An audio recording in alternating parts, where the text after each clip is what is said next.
It's just a few quick scribbled sentences along the lines of,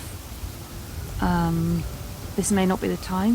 If the device was from you, I thank you immeasurably. If you would ever like to work together, my door is always open. You are a scientist. I'm an engineer. The other way around. I am a scientist, you're an engineer. That's what I said, right? No, you said it the way around. Apologies. I'm a scientist, you're an engineer. I'm very tired. I'm a scientist, you're an engineer. And then, just at the end, we have created miracles before. And then signed off.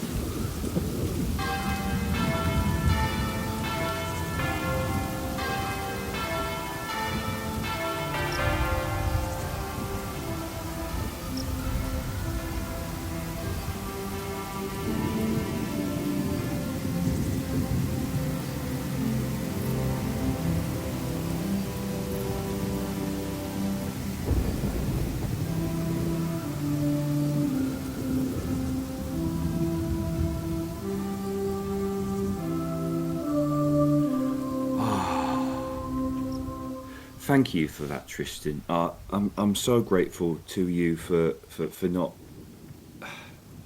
for being there. You know, it was so difficult with my mum because it was. Oh, my words! I hate how stupid I am sometimes. But the thing is, like, why? I don't understand.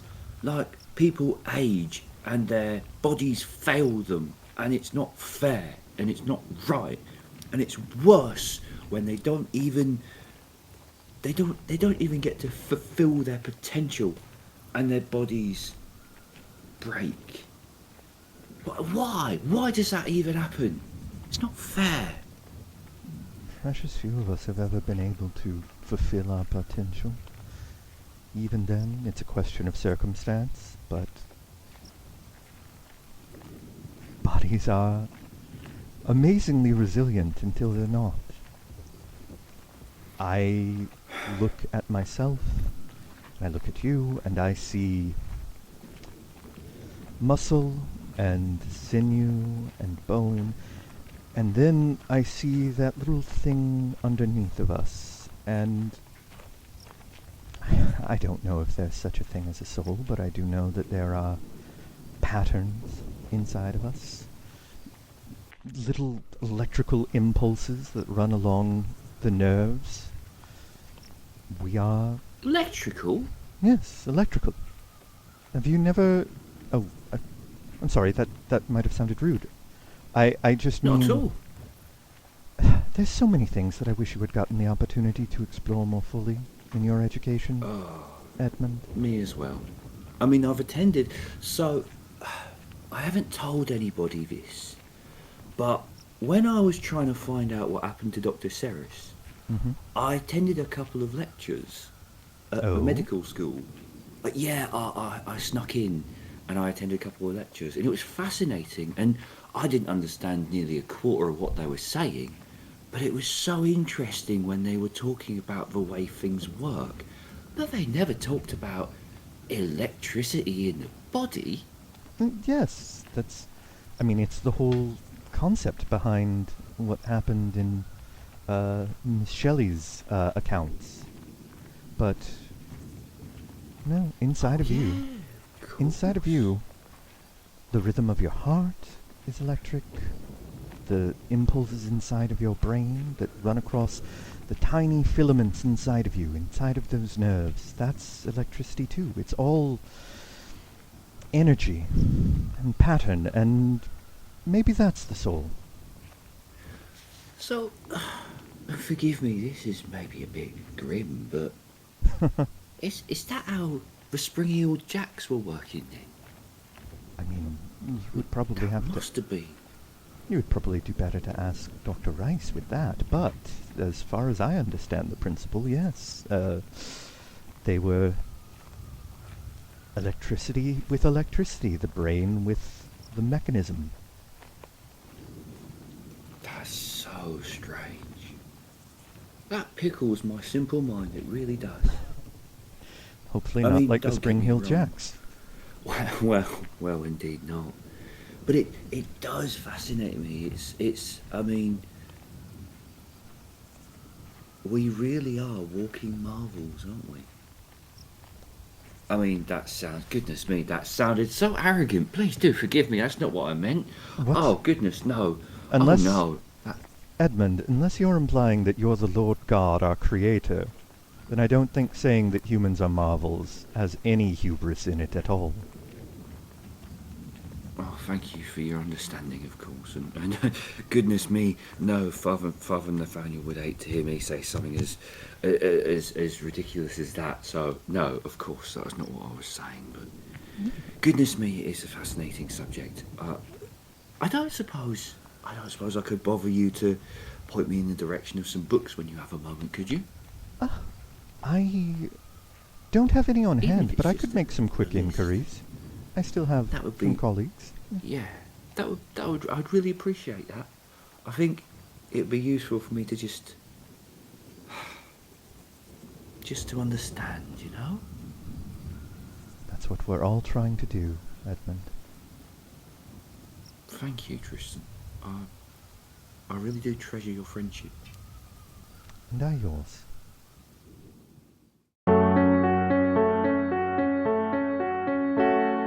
Hark now, hear the bells are ringing.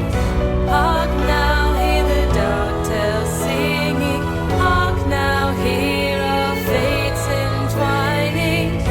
'Neath the London moon so chilling. Hark now, hear the dice are rolling.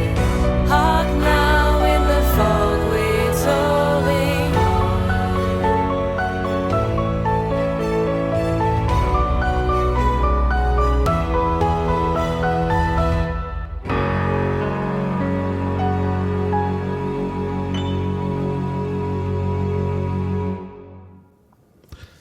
Hi everyone, welcome to episode 17 of Lanterns of London. Last time we had tragedy compounded by tragedy. We had our players reeling with the consequences of their confrontation with the Ripper and going their separate ways to deal with those consequences.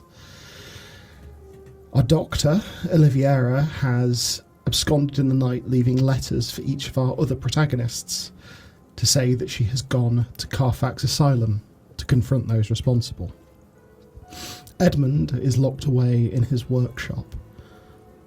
Tristan is across London visiting a mentor in the hopes of discovering some of the things that tie him to whatever this strange entity sharing his body is. Alice and Nathaniel are back at the factory, though somehow I doubt either of them are sleeping particularly well this night. It is at the factory that we will start. And I'm going to start off our session with asking for perception notice rolls from Alice and Nathaniel. Okay. Danger? Yes, no? Arguably, I will give it to you. Oh, okay. So then that counteracts the -2. I rolled a 15 for 4 levels of success. Oofed. And Nathaniel rolled an 11 for 2 levels of success. Blood sits heavy on the cobblestones outside the Whitechapel matchstick factory. Catherine's blood, left there deliberately, and Barnabas Rice's blood so recently spilled. And then slowly, drops of rain fall from the sky, then heavier and heavier, slowly building to a torrential downpour that all of you can hear pounding against the windows of the roof of the factory. And then in the distance, a single, solitary, rolling boom of thunder. The same rain pounds against the window panes across London, Tristan's mentor's house, and against the roof of the carriage as Oliviera is travelling to St Pancras station. But back at the factory, the storm intensifies. The lightning and the thunder grow closer together as each booming, resounding strike is almost immediately preceded by a bright flash, illuminating the rooms you find yourselves in. Until there is an enormous crash and you can feel your bones shake as lightning seems to strike the factory. Oh, good God. And again. And again. The windows shaking in their panes as you each sprint to look outside. And can see a lightning bolt slamming down onto the roof of Edmund's workshop. And again. And again. Till both of you are able to spot from your various vantage points a tall copper lightning rod has been affixed to the seat to the roof of the workshop. Edmund. Hello. Oh no. Preparations complete. Yep. You grasp the lever you have built into the side of your workshop and pull. Yep. I need an intelligence plus engineering roll from you. Yep. You are going to need 4 levels of success to achieve the project you have been working on. Cool. Fucking coy about it. Intelligence engineering. Okay, cool. I'm going to drama point this. This seems reasonable. Yeah, I think so. Cool, let's go. That is a 21 for 6 levels of success. I'm very good at pulling this lever. A final bolt of lightning strikes the lightning rod. It is glowing cherry red and sparks erupt out from the surface and ceiling of Edmund's workshop. You can see bright flashes from within from your vantage points in the clock tower and your room, Alice and Nathaniel. Inside the workshop, a tank shatters, glass spilling across the floor along with viscous fluid. A single sound breaks the silence. Alice, Nathaniel, what are you doing?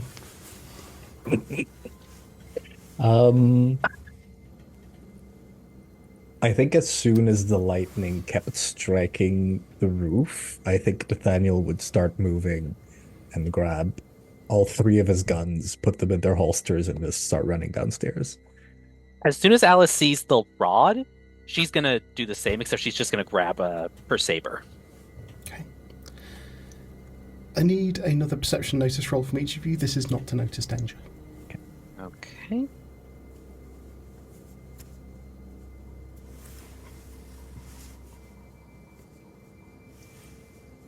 That's no levels of success from me. 16 for 4 levels. Alice, you simply dash out of your room and down the stairs. Nathaniel, as your foot hits the floor rather than the last rung of the ladder, the sound of your foot landing on wood is muffled slightly, and you look down and there appears to be a sealed letter left at the base of the ladder.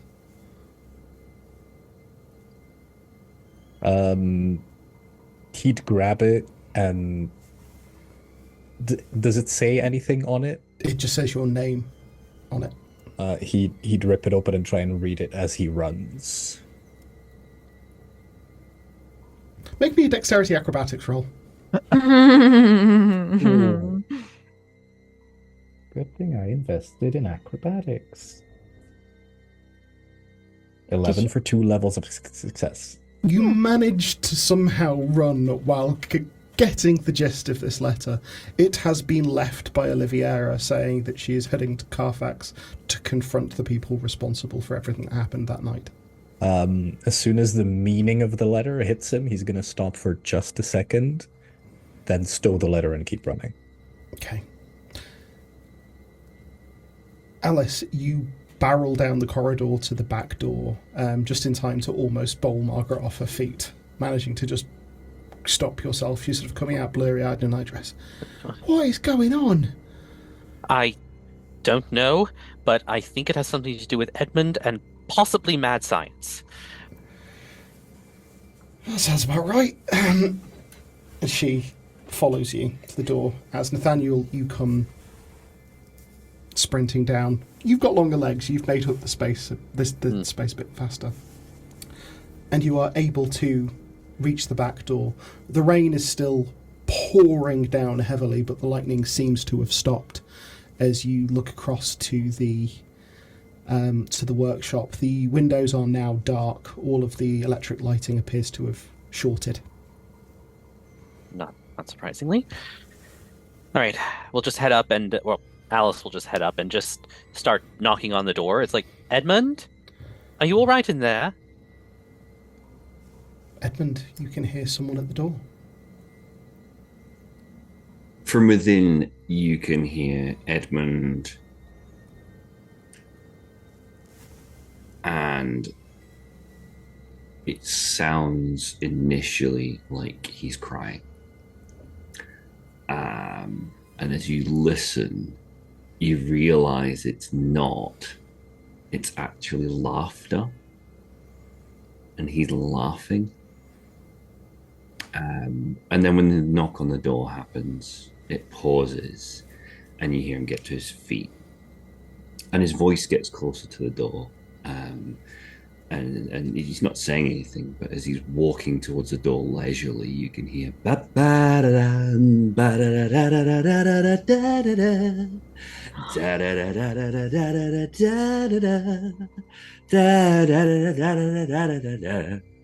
and he opens the door. Hello, Miss Alice. You all right?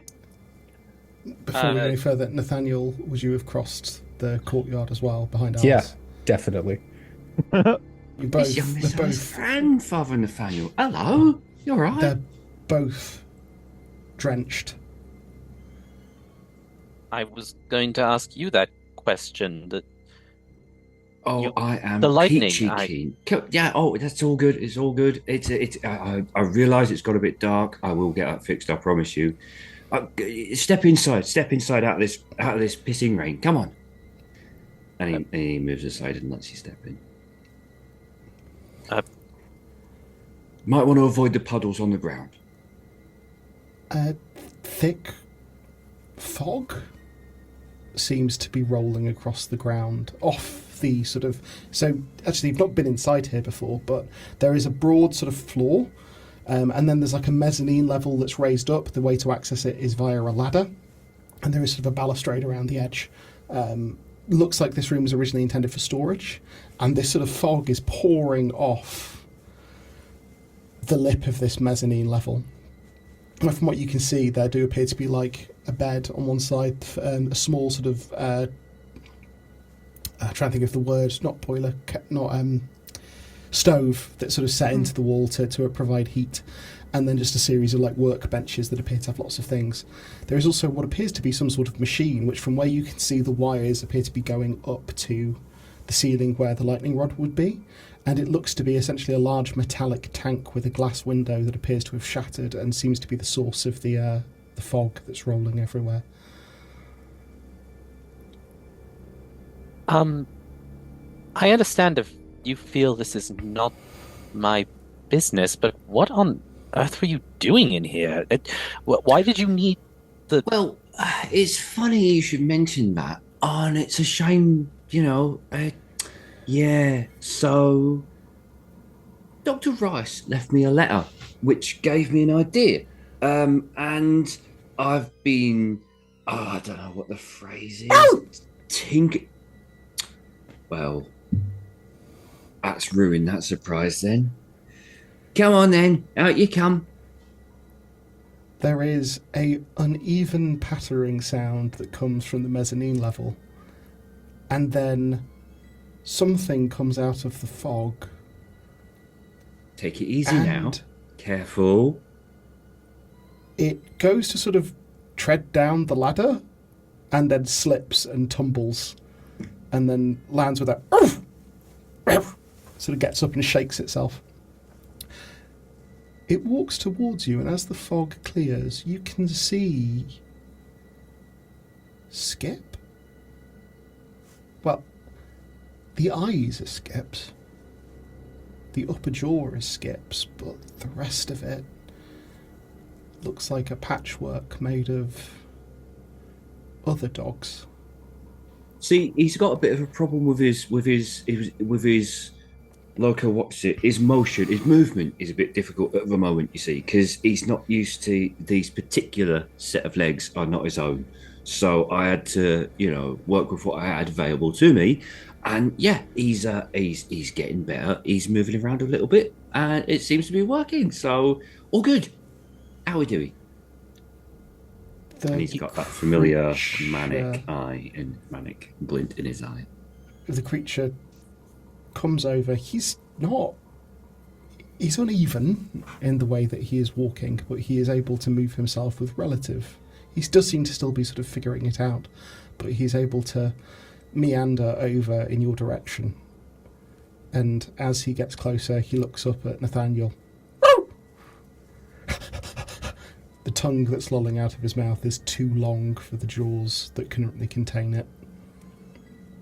See, he recognises you, Father. He knows who you are. Nathaniel's not going to say a word to Edmund. And he's going to bend down and pet this thing he's calling Skip. And he wants to look at two things specifically.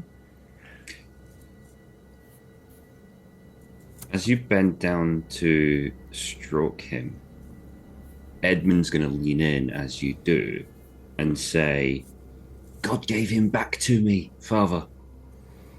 He gave him back to me. I had to do a bit of coaxing, but he gave him back to me.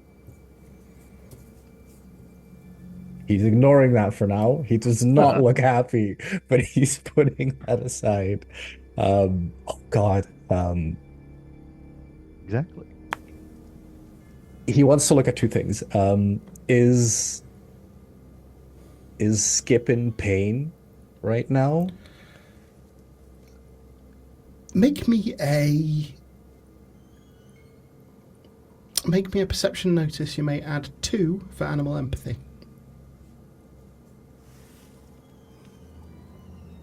14 for 3 levels of success. He doesn't appear to be in pain. He looks to be a bit unsteady, but there's no obvious sign of pain. Okay.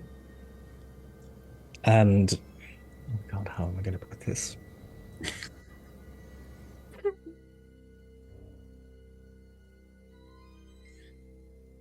In various other encounters that we've done, Nathaniel has sometimes gotten a sense of wrong that none of the other characters have gotten because of his background. Is that here? Is that here now? Are his alarm bells going off? Make me a perception notice roll for that as well. Okay. No +2 for animal empathy. No +2 for animal empathy. 16 for 4 levels of success. You get down and you get eye level with Skip. There's whatever you're processing emotionally about what you're witnessing, and however you feel about how it's been done, what you can see is that the eyes of the dog you're looking at, the feeling of the creature you are currently eye to eye with, is the same. It is the same animal, as far as you can tell.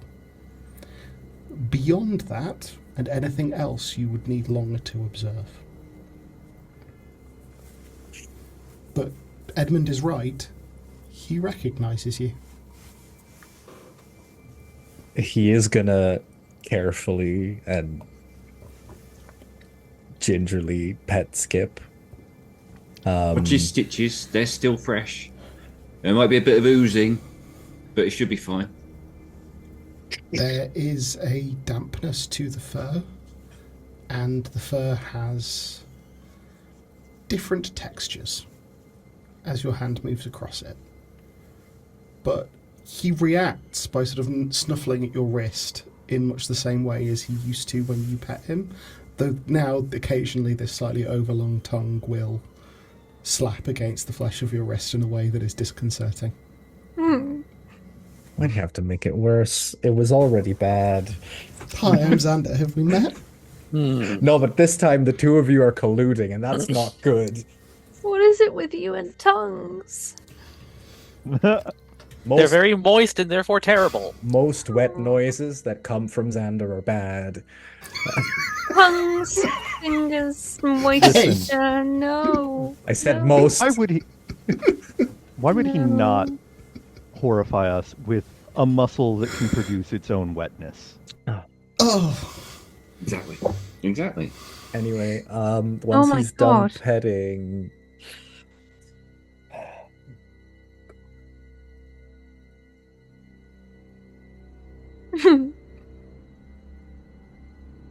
I must say, it is rare for me to be left completely speechless, but you have managed it.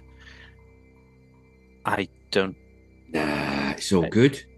God sent me a storm. This is just a little miracle.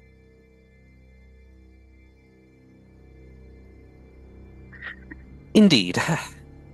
no. I am so very happy for you, Edmund. Oh, it's such a relief that he's back. I would imagine so. Well, now we know what that was all about. Of course, yeah. I'm so sorry to have disturbed you both. Oh no, I was just, and she kind of like glances down at Skip for a second. I was just worried, but everything and everyone seems to be in order. So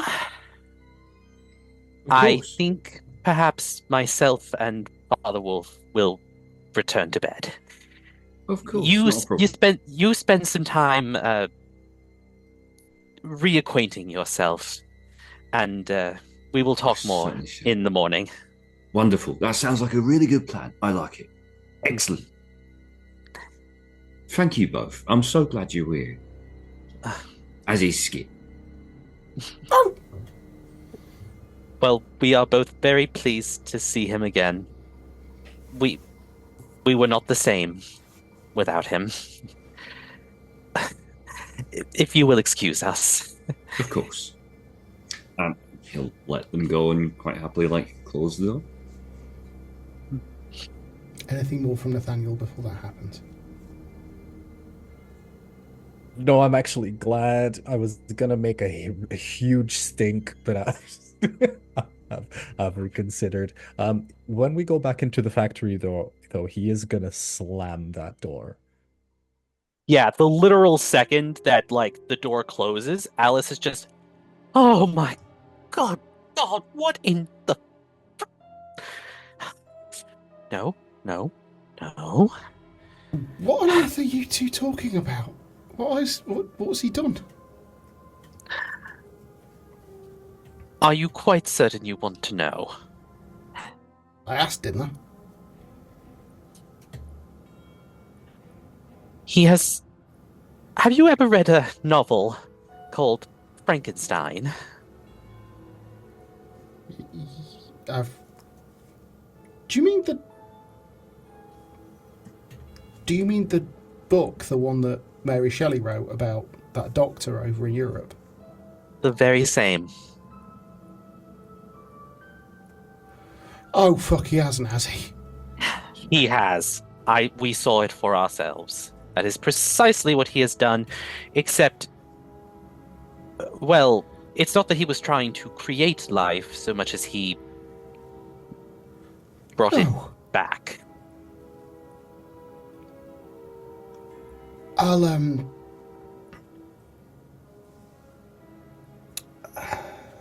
think I've got some offcuts in the kitchen. Yay! That is the right response. Go on, Margaret. What? I usually don't ask for this, but do we also have any liquor? I have never actually imbibed alcohol before, but if there was ever a moment for me to start, I think it would be now. You've never... 1 minute. And she goes into the kitchen, comes back with a small paper bag, which presumably got the offcuts in it, and like a bottle of amber liquid, and she hands it towards you. Take that, don't start until I'm hit back. Understood. And she heads out into the rain. Edmund, she knocks on the door. Edmund quite happily opens the door. Hello, Miss Margaret. I hear there's going to be some need for this. And she sort of hands you the bag of offcuts. Oh, that's delightful of you. Thank you so much. Come on in, come on in. I'm sure you'd love to say hello. All right. And sure enough... Hello, piss and bones! I know I thought they brought him back, not him and 6 other dogs! Well, I needed to make some adjustments, and then there were experiments I needed to do in the run-up to it. It wasn't exactly a smooth process. It's taken me a while. But it's him. All the bits that what matter are him. Edmund? Yeah? Where'd you get the other bit? Well, you know, they were all... I didn't carve up any... oh, no. Good heavens, no. Oh, no, I had to bloody ask. Well... I'm a bit offended you felt the need to ask, if I'm being completely honest. I ain't no monster. No. No, you're not. Neither is he. She sort of kneels down. I know he's not... I know he's not what he was, Margaret. I know that. But I wasn't ready to say goodbye. And while there's blood coursing through my arm, there was no way I was going to carry on without him.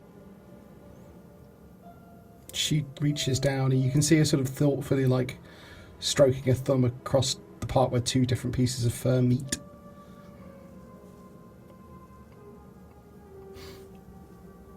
Don't worry, little one.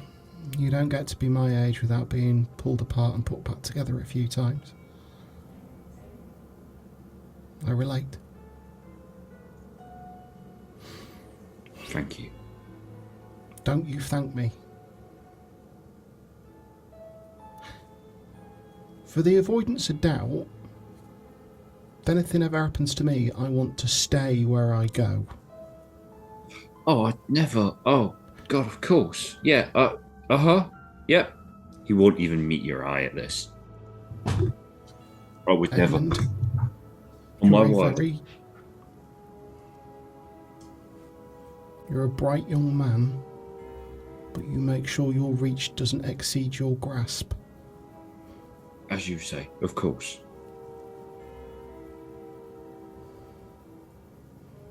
She pulls something out of the paper bag and throws a little offcut to Skip, who misses slightly, and the tongue just sort of flails through the air as he tries to grab at the meat. It might take him a bit of time to get used to it. Right. I'm going to go and pour those 2 inside a drink. All right. The look she gives you as she leaves, you can't quite tell if it's reproachful, but the one she gives Skip is loving. She heads back across in the rain. Anything happening inside the factory while that was happening? Alice has just gone to the table where we all eat, and is just she has the amber bottle like sat next to her, and she's just waiting. Nathaniel went to the nearest window and he's just looking out into the rain to the little shack, seething.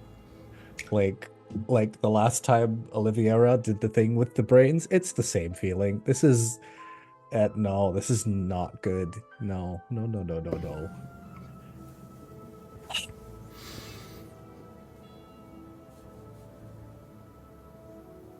Margaret comes in, sees you for a moment, bows your head towards Nathaniel, and then walks through to the drawing room. She plucks two sort of crystal glasses off a shelf and brings them over.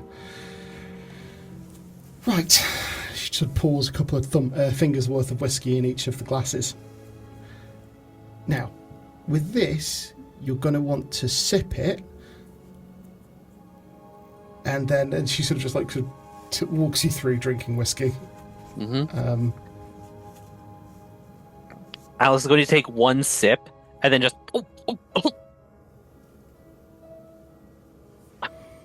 Good lord. I see people don't drink it for the taste. Yeah, you get acclimatized to it.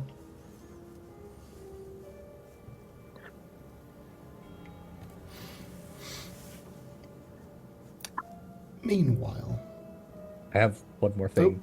Please Nathaniel's gonna walk over, take Margaret's glass, down it, raise his arm as if he's gonna throw it across the room, realizes it's that's not a good thing, and then put it back down and go back to the window.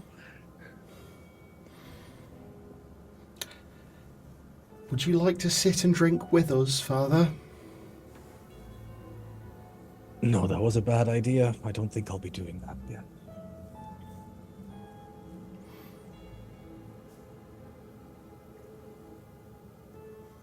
I've never mourned anyone before, so my experience is very lacking in this area, but this is profoundly unnormal, yes? Well, yeah, most people don't stitch their mates back together when they die. Just, I think you'd have heard about that more often. Well, not the act itself. I mean, the drive to... It is because he is not mourning that he did this.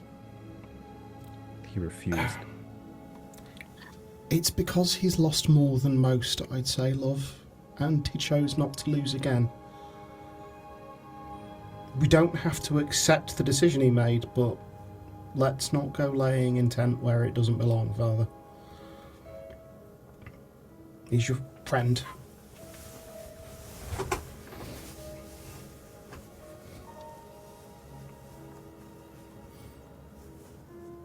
Nathaniel's walking off. Yes, Margaret. Great point, Margaret. Yeah, this is why I always listen in and never fucking speak. To be fair, I do think that was a good point. That said... Thank you, Alice. Have another. That said... Thank you. That said, this can't be sustainable. For one thing, he can't take... I hesitate to actually call it by the name, but he can't take it out in public. Nobody will...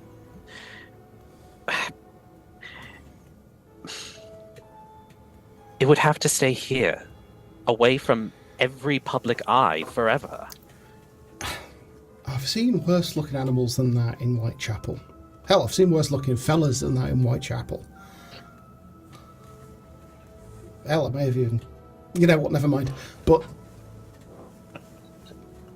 I will have to hear that story some other time. No, you will not, young lady.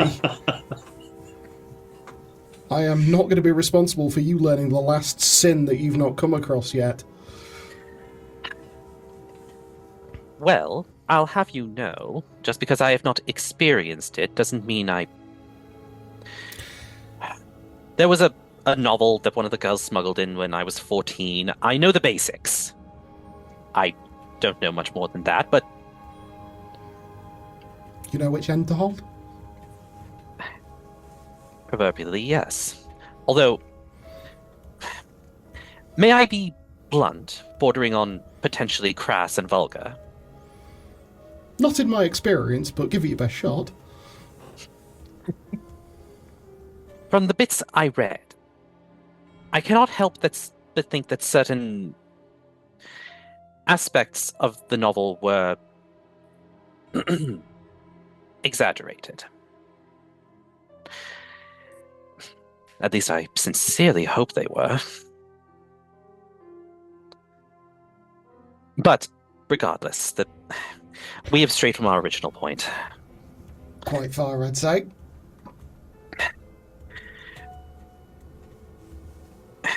Even if that thing is really, it can't ever live the same way it did before, can it? And can it still... Will that body hold up? Or will it start falling apart? What happens then? Will he... It's not sustainable. I don't know. I think if we're going to ask someone, we should probably be asking Miss Oliviera that question. She'd know better than us. Dr. Oliviera. Dr... Oh, whatever. Actually, come to think of it, where is she? I would have thought the noise would have woken her up as well. Don't know. Perhaps she's going to take a second, and assuming there's still a little bit of the whiskey left, she's going to finish that. And then I'm going to go check on her. Can I take a little bit of artistic license here? Mm-hmm. I think, first of all, I'm really happy that Nathaniel wasn't there for that little intermission. But Nathaniel probably went up to go to his bell tower, still seething, and then remembered the letter, and now would be on the way back, and would kind of cross Alice in the doorway to let them know. Oh, it's like, Father, you're back. With everything that happened, I nearly forgot. It's Oliviera. And is she all right? Pull out the letter. She went to Carfax. On her own? Apparently. Piss and bones. I'll go fetch... Oh, bollocks, Tristan ran. I'll go fetch Katrin. Right. As loath as I am to do it, I should probably let Edmund know as well. Yeah. With that, I'm going to cut that scene there. And we go across London to a significantly more upmarket area of the city. Elliot, remind us where Tristan is. Tristan is currently in the apartments of his friend and former college mentor and colleague, Sir Simon Rockfort. Now, old chum, I'm more than happy to provide you the libations you requested, but... And he looks out as, like, another stroke of lightning is followed very briefly by thunder. Are you sure this is the night for it?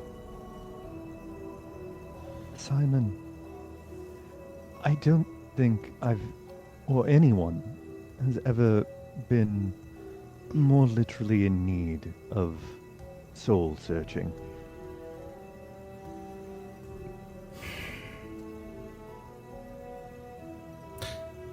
He reaches out and a curl of your, like, still slightly damp hair, and he sort of hooks it behind your ear.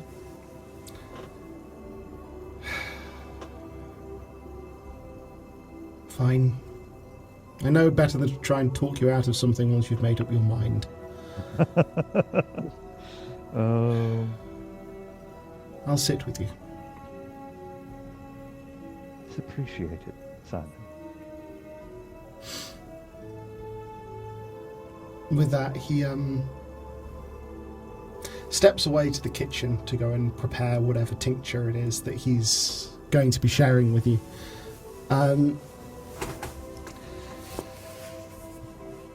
He brings back a very clearly Chinese teapot. It's beautiful design, ironwork, and a small set of cups is with it, though he only sort of prepares the one. This is fairly strong stuff, so, steady on, old chap. He takes the cup and smells it, wafts it a little bit closer to his nose. Well,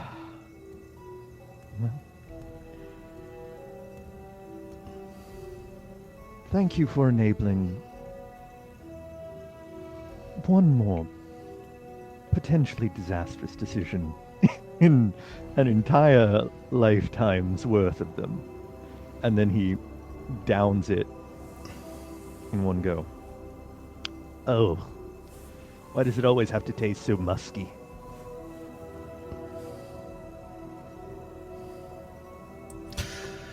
He smirks ever so slightly as you ask him that question. He settles into an armchair in the same room as you, and you're sort of arrayed on a chaise longue. A fire is burning in the hearth as rain pounds against the window panes and lightning forks across the sky beyond.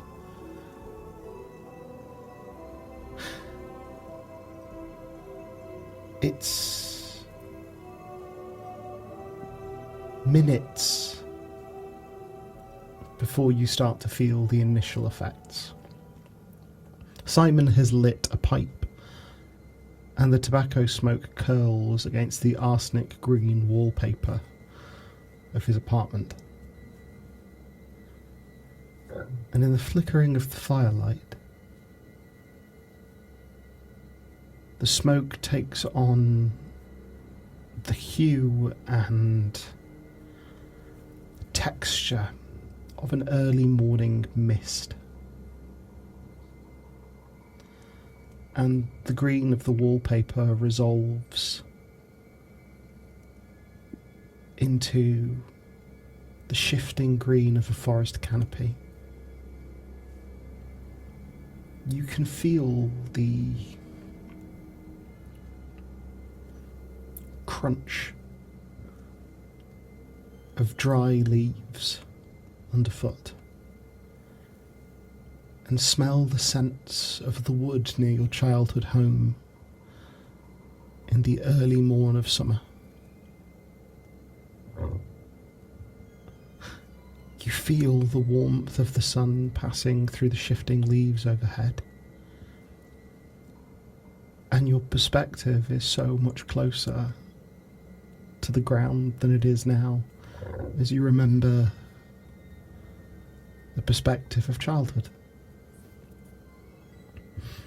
You used to wander like this. It was difficult to keep you from doing so, out into the woods by your home alone.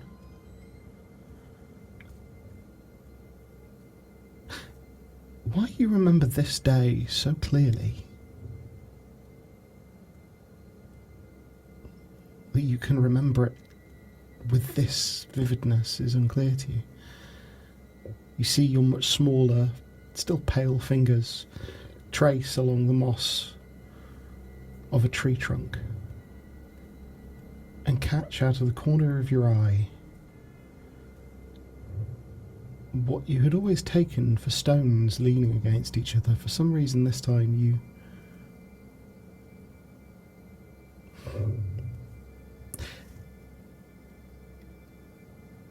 you'd always thought it was just some arrangement of rocks, but now you think you see the gap between them. And you stepped forwards, feeling the rush of cold wind, so different to the balmy warmth of the summer morning, rushing against your skin as you stepped into the dark of this cave.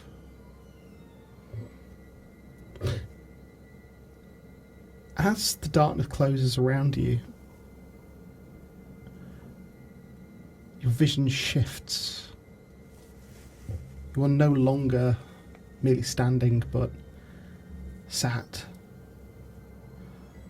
atop a horse. You're riding through woods. You can hear the sounds of others from your retinue nearby. You can hear the sounds of the hunting horns. As you ride through these woods, still clogged with a thick mist, hunting boar, as your uncle so often likes to do, to while away the long days in this unchanging, magical place that you find yourselves waiting. You think you sight it for a moment. A rush of russet through the green, but then you realise what you've spotted isn't fur. It's the billow of a cloak, one that doesn't appear to bear any of the marks of the other knights. And then you hear it, chanting in a language you can't quite make sense of, though one that is not entirely dissimilar to your own. And you feel the pull, not on you, but on the sword at your hip, as something pulls at Galatine, sat in its sheath, and you wrap your fingers to stop it from being pulled away from you. And then it is pulled so violently you fall from your saddle. Only rather than meeting leaf litter on the ground, you pass through it and are tumbling through impossible mists. You feel yourself untethered and unwound, your physical form giving way, as you pass beyond the gates of Avalon and back into the mortal world. Something calling the sword bound to your soul, pulling you through. And as it is rent from your hip, and you see a glimpse of figures stood around a brazier on an island not far from Glastonbury. One that was once surrounded by water, but now was surrounded by rolling fields. You will find yourself untethered, but pulled towards something else. Some other bond, one still extant now that your sword has been taken away from you, seeing it falling at the feet of these men in cloaks and robes. You were pulled, rushing across these piecemeal fields, across works of stone and iron that your mind cannot comprehend, great beasts lumbering along trails cut into the countryside itself, until you find you are rushing down towards the earth, a rent in the earth. In this childhood home, rather in these woods near your childhood home, you have found this cave and passed through this narrow aperture until you feel your ankles getting wet, growing damp, as you seem to be stepping into some small underground pond, aquifer, that sits here. Up above you can see, shifting through the leaves, a gorge or a crevasse that you've never spotted in the local landscape. Something rushes through, and as you inhale in shock, it rushes into you. And then, as yours and this alien consciousness mix, you realise that the thing that has been pulling you is the last remaining drop of your bloodline on mortal England's soil.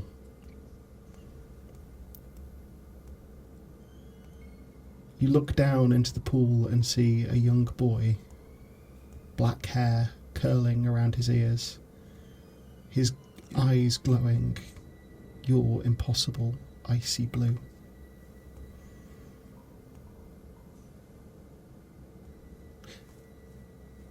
When Tristan was found, his parents admonished him for wandering. He was lucky, they said, that when he fell down that crevasse, no one knew of his existence. In the woods, he landed in that shallow pond of water, probably the only thing that broke his fall and stopped him from breaking his neck. There was worry there'd been a head injury, as he seemed to be found floating on his back, suffering a seizure, when eventually they did find him.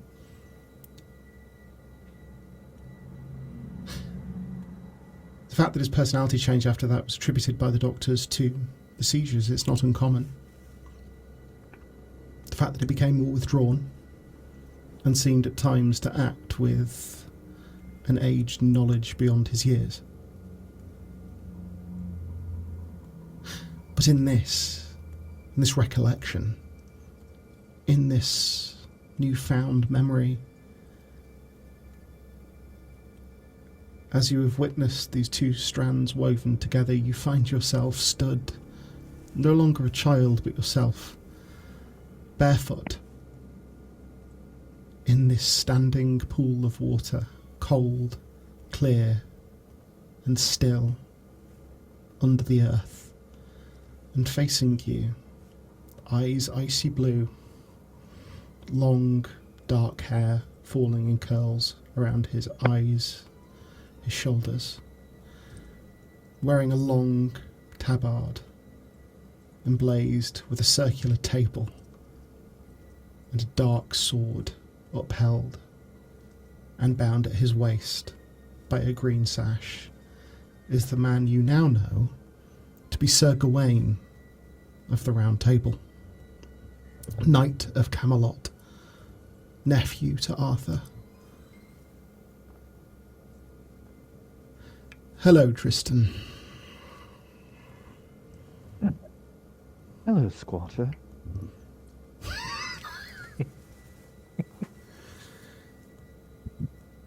Squatters stay places by choice. One I wasn't given.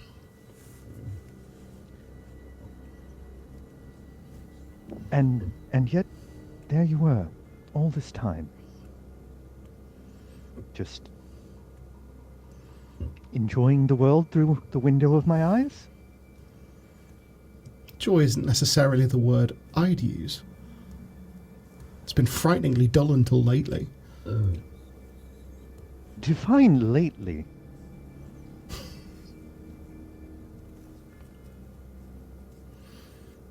You're using your talents.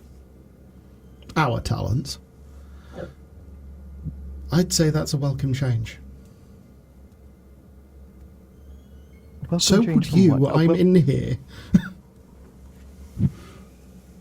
I know you're in here. Trust me, if I've been aware of anything in my life for the past 10 years, it's your presence Longer. inside of here. I knew you were there before then.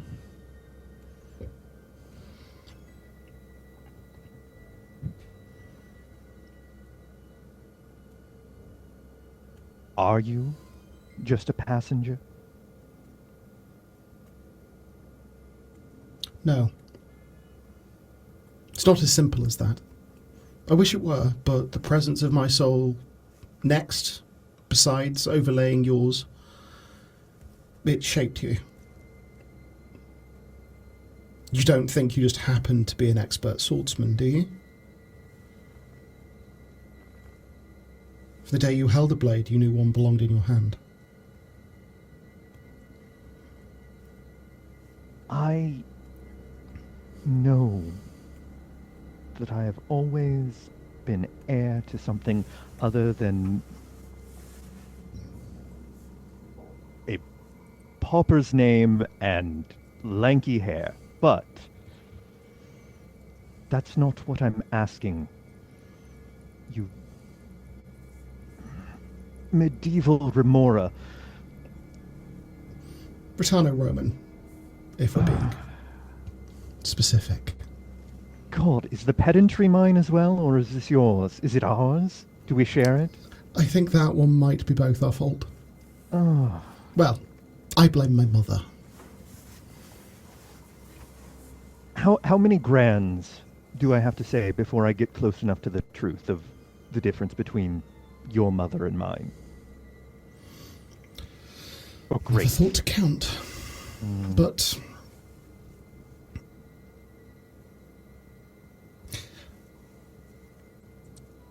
one more than me for grandfather, I suppose. The question that I asked, the question that you've evaded, how much of what we have done was you, and how much of it was me? You want to know if you killed him or I did? Yes.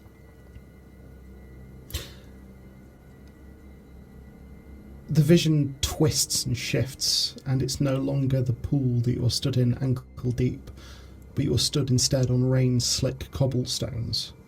You can feel the sabre in your hand vibrating from the blow that Rogear just sent at your neck that you barely parried.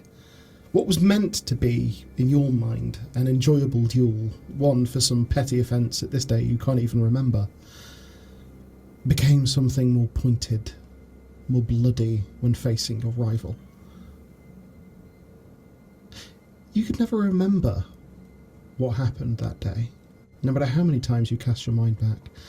But then, at that time, you only had the one set of memories. Now, in this place, another is revealed to you. You never spotted as his hand slipped up his sleeve to catch the other dagger. One that you were quite familiar with, white bone handle.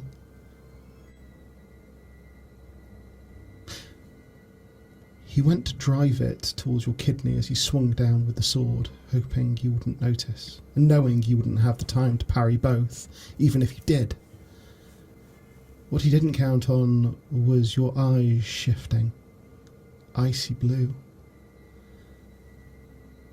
As all of your colleagues and friends, barring perhaps Simon, stumble back in fear at this shift in your countenance, he did as well. His heel catching a cobblestone, and he tumbled back until, with a bone-rending crunch, his head landed on an upturned cobblestone, blood pouring out. His brother stepped forward, placing his foot over the dagger and slipping it up before anyone had a chance to step forward, under the pretense of offering his younger brother, Rogear, aid.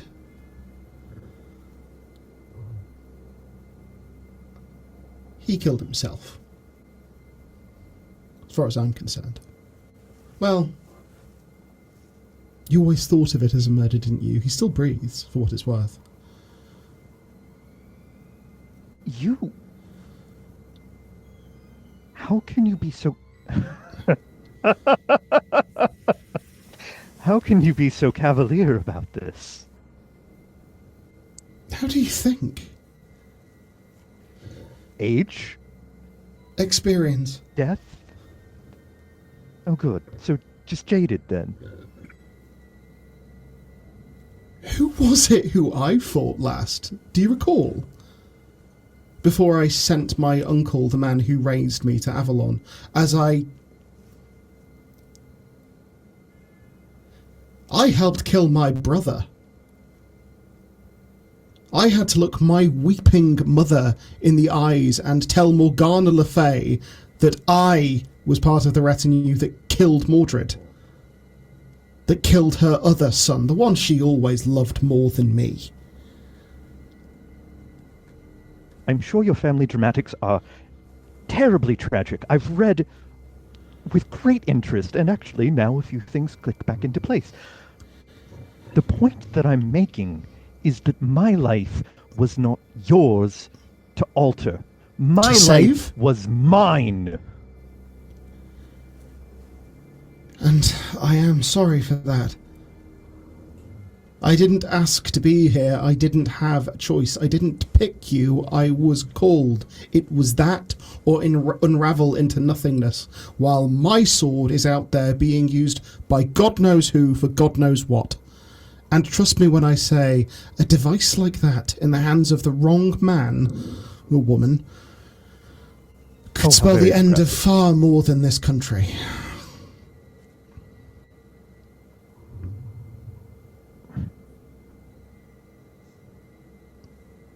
When we stood over that creature with the axe in hand,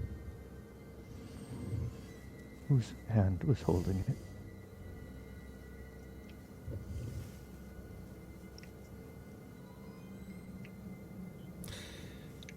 Yours, but the grief was mine. To see someone, family twisted so, it wounded me more deeply than I was ready for. I'm sorry that I can't control what I feel, and therefore I can't control what bleeds through to you, no more than you can to me. We are each half ourselves and half the other.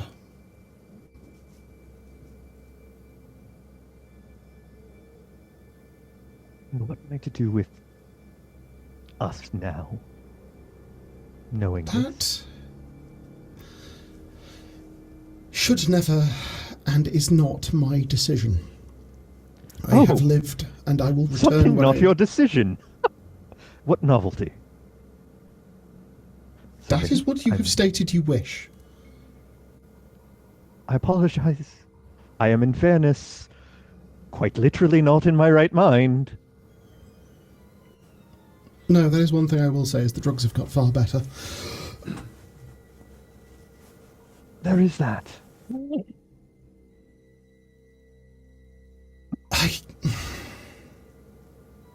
I am here.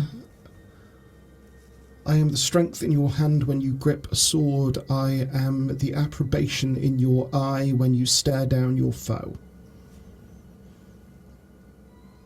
And what potential lies in my blood by nature lies in yours. Do you think just anyone could cast something quite so complex and powerful on the first try? As that barrier you erected? Or do you think that might be because you are not just the Scion of Gawain, but also the Scion of Morgan Le Fay?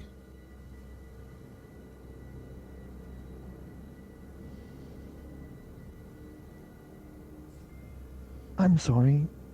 You're just throwing that one out there to hurt me at this point, aren't you?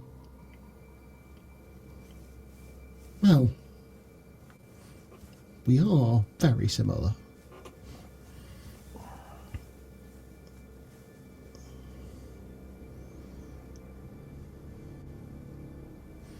What? How can I be sure of the man that I am and the man that I want to be if I'm not alone in here? Or in here? I don't think most are equipped to answer that first question. I know I'm not. But as for our predicament,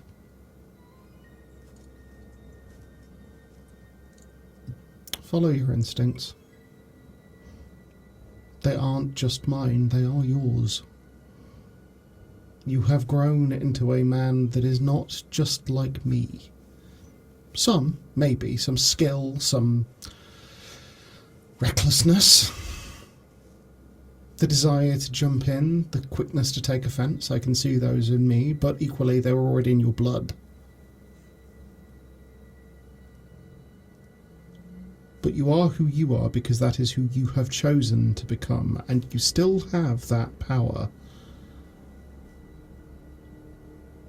I have only stepped forward and taken the reins when you have asked, and even then that is difficult for me. And I would not. I've had my time, and by all accounts of those wiser than I will have a time again. But it is not meant to be now. At very least I don't think so, otherwise I would not have been alone. The blood-soaked cobbles fade away, and you are now just stood in an empty void facing each other.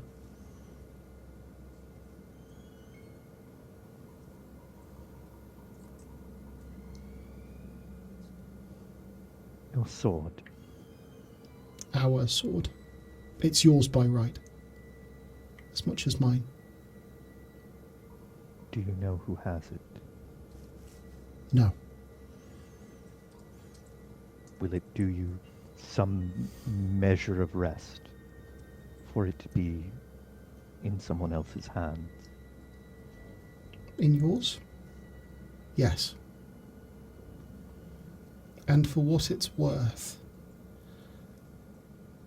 it is more than steel, and what they have taken is a fragment of what it can be.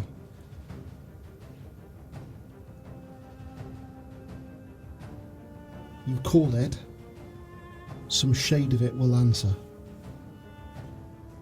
Galatine is like Excalibur. It is not merely a weapon. It is something close to a mind. At very least a heart. And it beats in time with ours. Oh good, so that makes 3 total. I mean, Gringolet was a very good horse. Great, now there's a horse involved. Come on. Get back in here. I don't know. How does this work? Do I just have to wait to sober up? He just sort of steps towards you, grasps you by the shoulders. I swear to God, if we're going to hug now. He rocks back and headbutts you as hard as you can, and you fall off the chaise long. Bloody...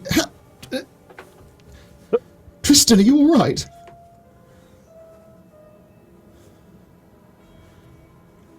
Yes? Oh. That was enlightening.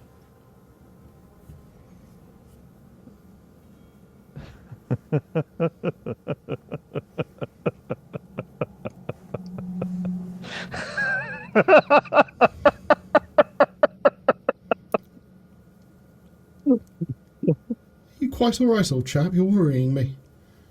Oh. It's fine. It's no worse than I'm worrying myself now. Oh. Sobriety's not meant to hit so suddenly. I'll look at getting you some tea made of leaves rather than other things. Oh, there's a good man.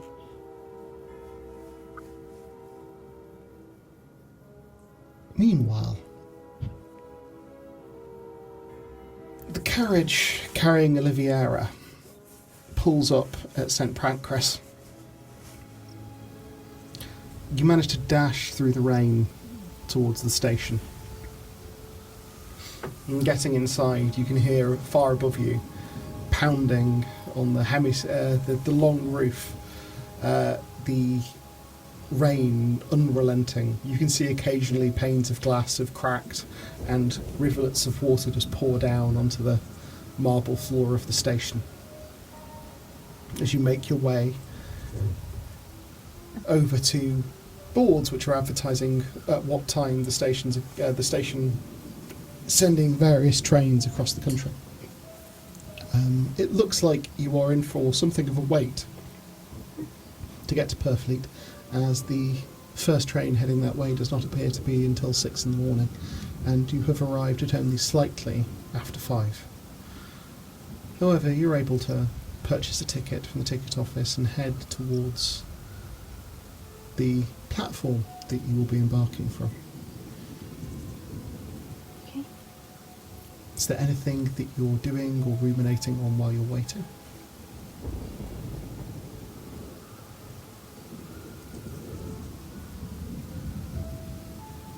Are we assuming that Oliviera would have everything she usually takes with her?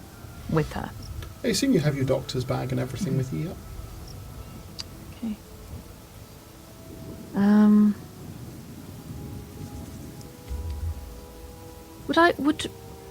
By habit, would I be carrying writing paper and things like that? Or is that something I'd have to purchase? I'd say you could have some of that with you. I think you would probably have a notebook, because you have taken notes previously on cases that you've then been able to refer back to. Yeah. How long is it since I left the notes under people's doors? I'd say probably an hour or two. Okay. I think Oliviera would like to keep an eye out and see if any of them do. If she sees anyone who is joining her on the platform. She knows it's unlikely. She wants to keep an eye out. None of your fellow party members do arrive prior to the train arriving, but the platform itself, it's the earliest train heading in this direction, so it's not packed with people. It's a few people sort of drift onto the platform and appear to be heading that way. Did you get which class of ticket would you got? You got first, second, or third class? I think third second. class basically second. Yeah. I'd basically just like to see if there's anything unusual at all happening around me. Anything of note. Make me a perception notice roll. Okay. Perception notice.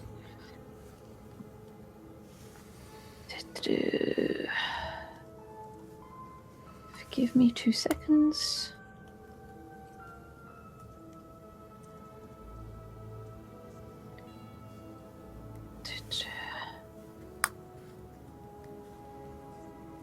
Go.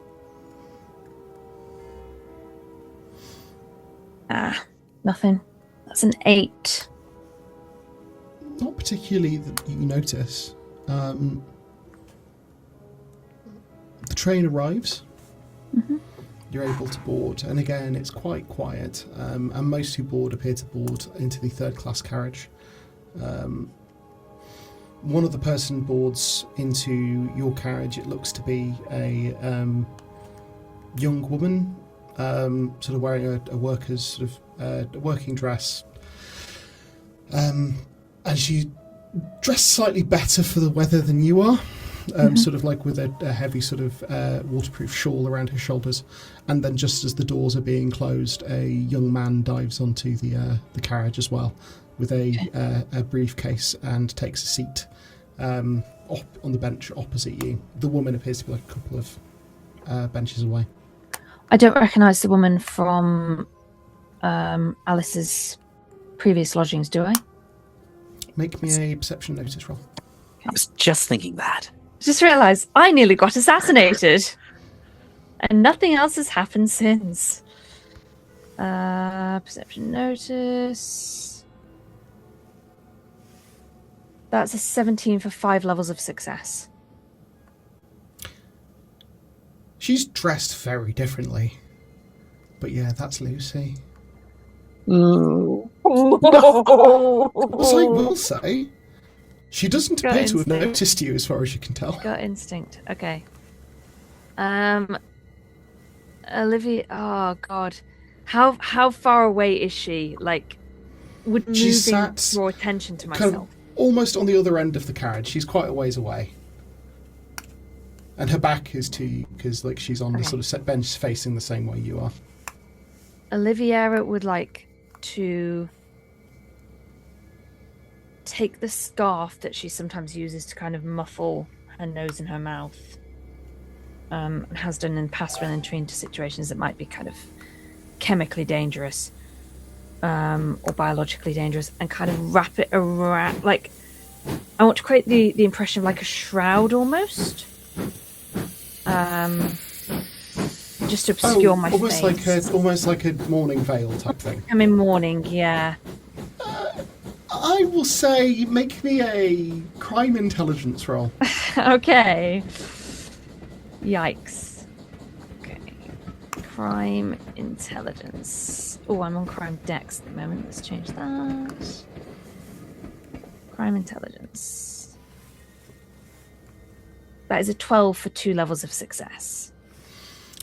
You're able. It doesn't look perfect because obviously the material you have is not sheer enough, but you're able to kind of drape it in such a way as it's not quite covering the entirety of your face, but it's obscuring you a little bit. And on first glance, it would make it look like someone dressed for mourning. Okay. The young man sat opposite you is looking in you slightly in askance at first, but then sort of just turns sort of down to read a book that he appears to have with him. Do I recognise him at all? I don't think you would. Okay. What book's he reading? It appears to be a. In fact, it's the Principia. It looks to be a copy of Isaac Newton's work. Oh. Okay. Okay. Any other circumstance, she'd start making conversation, but I don't think she feels safe enough. Quick roll for him, actually. Yeah, would a mirror be part of... A mirror would be part of a lady's everyday kind of belongings, right? Like Yes, a I'd say so. small hand mirror? I'd say you could have a small hand mirror, yes. Every so often I just like to check what Lucy's doing while seeming like I'm fixing my veil or... So currently you're facing the same way as her. If you're going to switch, you're going to have to switch over to Oh, the sorry, I opposite thought I bench. had my back to her and she had a back to me. Apologies. No, she has her back to you, you're facing that way. So if you wish to, you could switch benches so that you'd be sat on the same bench as the man. But you would have to... So the man is facing me and Lucy's Yes. facing away. Oh no, I'm fine just watching them both then. That's fine. Okay. Just kind of being very, very aware of what she might do. Can I see any kind of... Obviously, she wouldn't have them out in the open. Is there any kind of weaponry that I can detect? Or even on the highest roll you've got, you're not able to see... Nothing that is obvious in any way. Okay. There appears to be a hat pin, which gives you an instinctive Like aversion. heebie-jeebies. But Yeah. I'm just keeping an eye on both of them. Keeping an eye out for like people on the train who I can alert if anything happens, that kind of thing. A bit of time passes like that. With her, and the young man is sort of like occasionally sort of like shifting his view up to you and then sort of back down to his book and then up to you and then sort of goes, have you read it? Yes. A while ago. Oh, it was just, he sort of indicates towards your doctor's bag. I thought you might have. Sorry, just...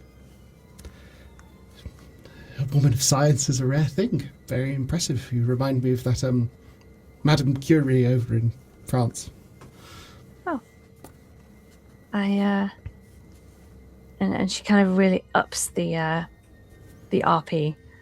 I appreciate that a great deal. That is the greatest of compliments. And kind of keeps her voice very, very soft. She's trying to disguise her voice a little bit without making it seem like she's trying to disguise her voice. What, take it your field of study is more medical than yes, natural indeed. sciences. Indeed, it is. And yours? Are you I'm I fancy myself something of a natural philosopher, I suppose. Oh. But this is more of a layman's interest. I find the older texts very interesting. It's always fascinating to see how people who first concocted an idea came to it. Don't you think? Sorry, I can just see the shaking of the head. Yes, quite, absolutely. What is it you do for work? If this is not your... Oh, I'm a teacher. Oh, I see. Anything in particular, or Well, all round? natural philosophy, mostly. I see. Tried to teach economics, but very dry. It's very dry. It is, isn't it? And it attracts the worst kind of students. Oh, I can imagine. They all think they're going to fix the world, and honestly, it sounds like they're all going to ruin it. Yes, quite. As he's talking, you can tell because you're observing her and you rolled very high before in your perception notice. Lucy is listening, and you can kind of occasionally see her shifting and sort of looking. In fact, you see her reflection looking at him in a few of the windows occasionally. If you're like looking for it particularly. But no, I've been teaching natural philosophy the last few years, which I find is far more of a rewarding subject. And again, young ladies of science have started to filter into my class, which I think is a marvellous sign of things to come. Modernising the empire as we go into the 90s. Quite wonderful. There was a time when it was only abroad when one could acquire such teachings as a lady, and now it's finally seems to be reaching our home country as well. It's precisely quite so. marvellous. Is that where you learned? Oh yes, I studied abroad for a short while, but I have spent most of my time here. Well, that's fascinating. What brings you on the train so early in the morning? Oh, I'm visiting relatives. I've got an aunt who's very sick. Oh my dear, I'm very sorry to hear that. Yes, it's a great shame. Her elder sister passed away only very recently, so it's been quite a shock to the family. Oh gosh, I'm so sorry. Yes, what brings you travelling so early? And I'm looking to go and visit a colleague. I have some papers of his that I'm returning, some studies of some of the illnesses that have been plaguing London of late that are to be shared. And honestly, it's not an area of study I particularly enjoy personally, but it's one that I more people should be made aware of some of the dangers that we're facing at the moment. Of course. Royal College is looking to secure more knowledge about how we might deal with some of these pandemics and things as they're... Well, I'm explaining it to you. You're a doctor who actually focuses on these kinds of things. You'd know better than I, but we need to make ourselves ready as we go into the 19th century against some of these things that could end up plaguing us. Literally. Yes, quite literally. Your colleague, your friend, is it anyone I might know? I don't imagine so. Shame. Dr. Moritz. He usually is a lecturer in London, but he's actually out by the coast at the moment, so I'm heading out that way. Oh, wonderful. I wonder if we're heading anywhere near to the same spot. I've heard there are some centres of science quite nearby where I'm heading.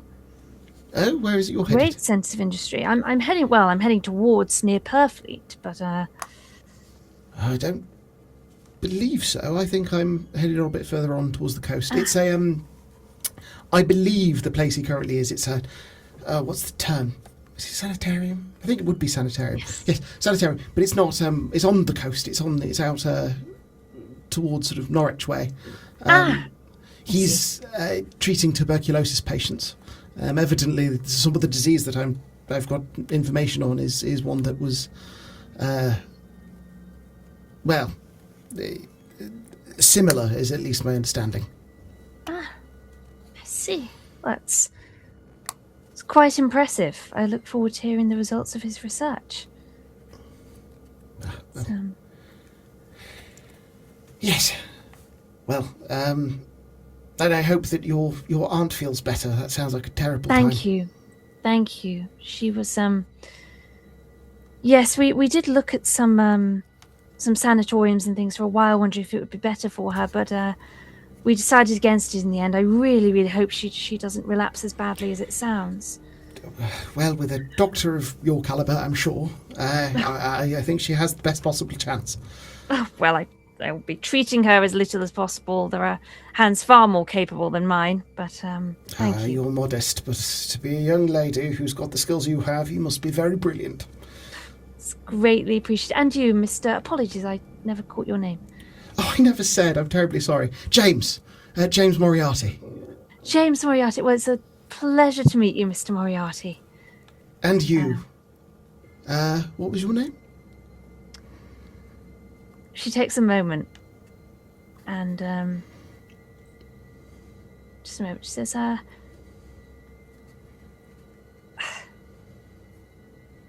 Annie Moran. Annie Moran. Well, Dr. Moran. Pleasure to make your acquaintance. And you, sir. He just goes back to reading his book.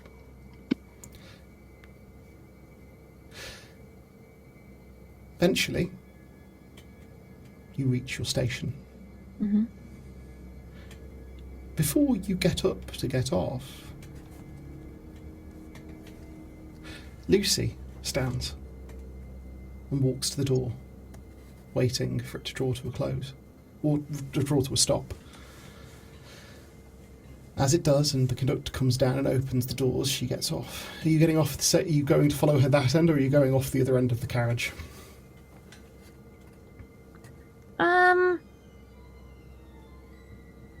I think I'd follow her as closely as possible. Okay. While still hanging back and keeping a few... Is it possible to keep a few people between us, but still get off at the same end? Or, if not, I'll get off at the other end of the carriage.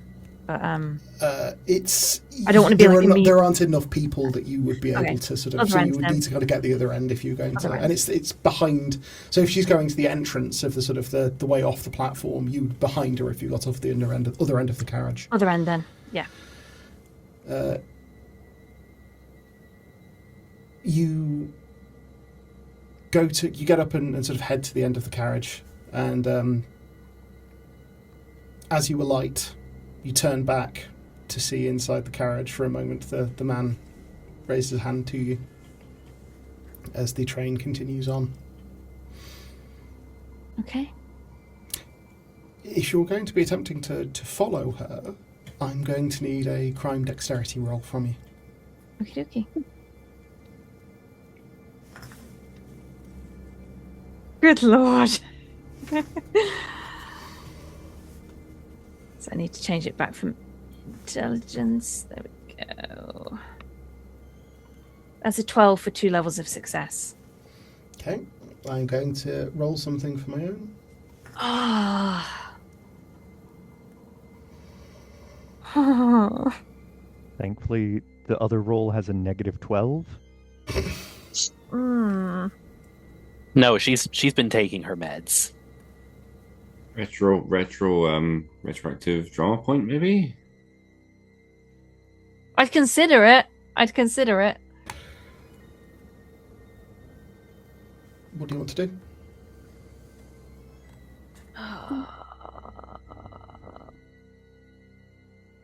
How far will this take me? In terms of following her? Is it following her to her destination, or following her so I don't get spotted? Like, what kind of... You're following her. What am I reference rolling to for? go in the same direction without being spotted. Retroactive drama point. Good choice. Yeah. That's a good choice. Yeah. That would We push you support to this. 17. Yeah. Which is unfortunately a level of success lower than what she got. Okay. You follow her as she exits Purfleet Station and starts heading towards... She's walking along the road, heading in the direction of what looks like a bluff that overlooks the estuary, where you assume the sanatorium is. Yeah. She rounds a row of houses and starts heading down an alley. And as you walk around the same row of houses, she's simply not there. Okay. You feel a sting in the back of your neck, and I need you to make me a difficult constitution roll. Oh no. Please hold.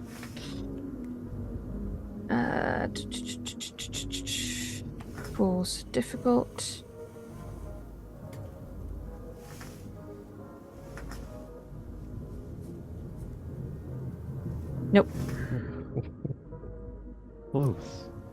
No, 0 levels of success.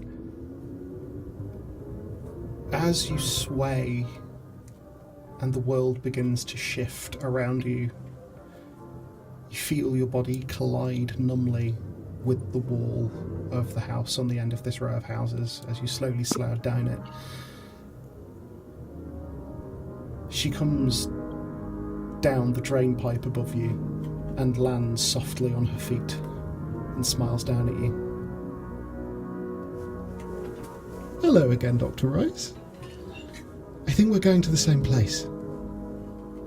And with that, you lose consciousness. Okay.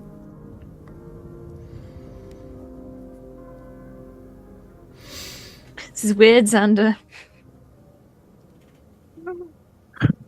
Tristan. Yes?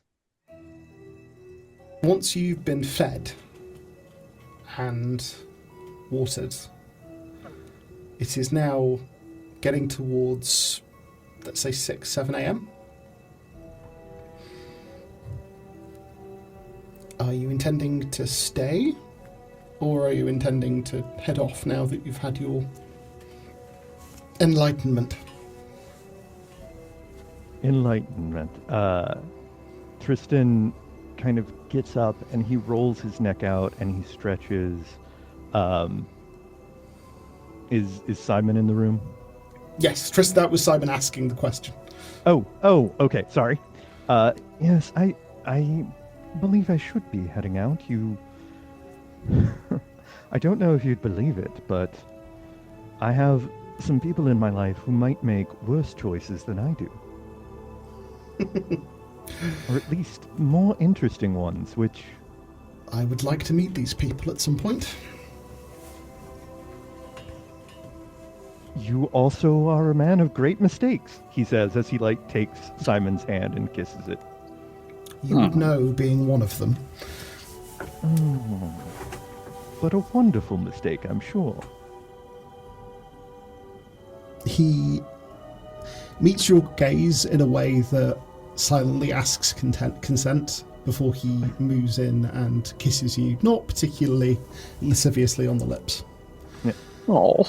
Before he just sort of puts some pressure on your shoulders, pushes you away. Go, do what you must, but you are welcome Always. to return without needing something from me, you know.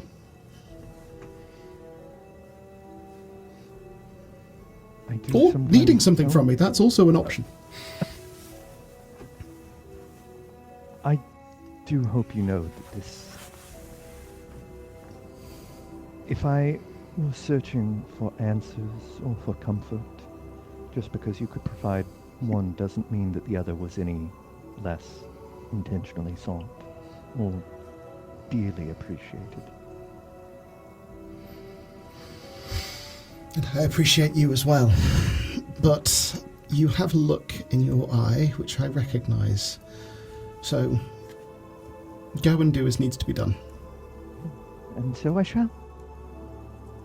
And he gives Simon one last little bow and then heads out, doing his best still to clean himself up and slick his hair back and put it back into a neat ponytail.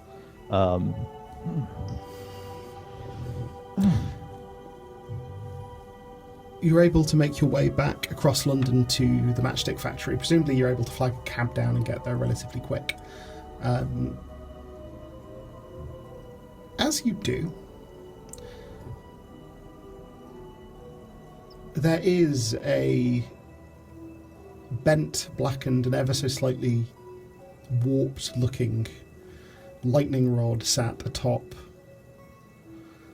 of Edmund's lab workshop as you arrive back. And I will say, for the sake of plot convenience, that the others have just had their realization regarding the note. As the clouds part and the rain slowly begins to cease, you arrive back at the door to the factory. Oh, no, I don't have to knock.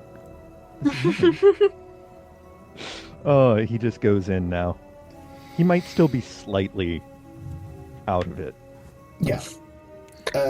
The others, I will say, will have had time to grab anything you wish to grab and making any preparations you were making. If there's anything in particular you would like to call out beyond just having your regular equipment with you, please do. And would you go and you may have also gone to let Edmund know, because you don't necessarily have any way of knowing that he found a note.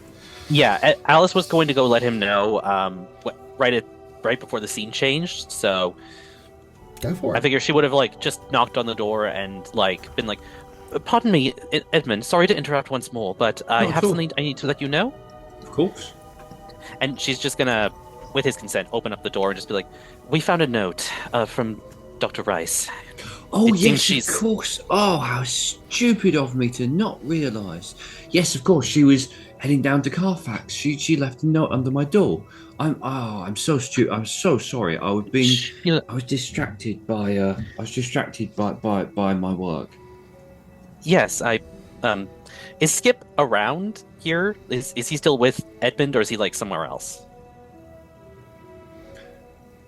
Skip is presumably still in the room with Edmund, yeah. It's all right. I understand you. And then she sort of glances down at Skip. You had a lot on your mind. I did. But since she has left, we're going to start getting ready to do the same. Start preparing things. Once Mr. Carleone returns, we will let him know, of course. There is, not to be rude or indelicate, but... And she sort of, again, looks down at Skip. It's like, will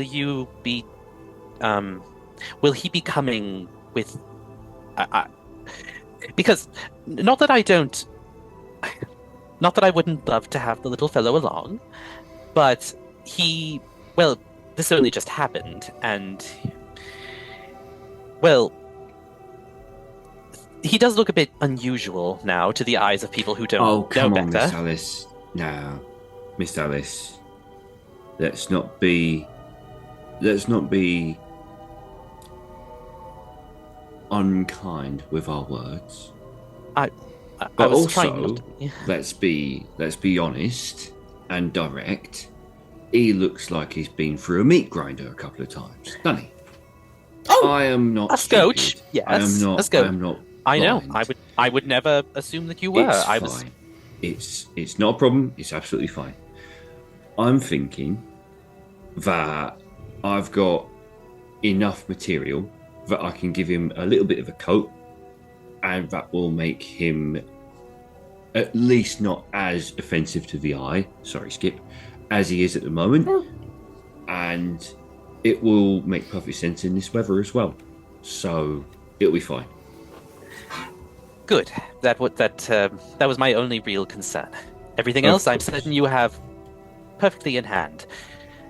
I need to go pack my things. Of course, Do pardon me. Of course. And she's just going to shut the door, and she's not going to say anything, but she's just going to... and then go pack her stuff. As for her loadout, she's not going to take, she doesn't really have any belongings to take besides, a couple changes of clothes and her normal loadout. She's not taking the saber, of course, you can't hide that in public, but she will be taking the cane sword, and she still has the knife and revolver under her dress, so that the public won't see them. Okie dokie.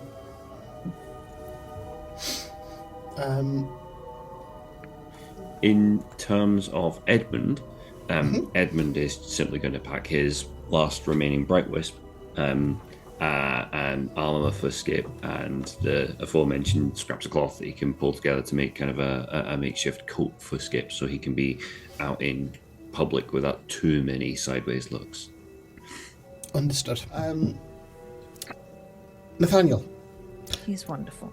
So the challenge you have is that carrying around an elephant gun through central London is still frowned on, even if not necessarily explicitly illegal.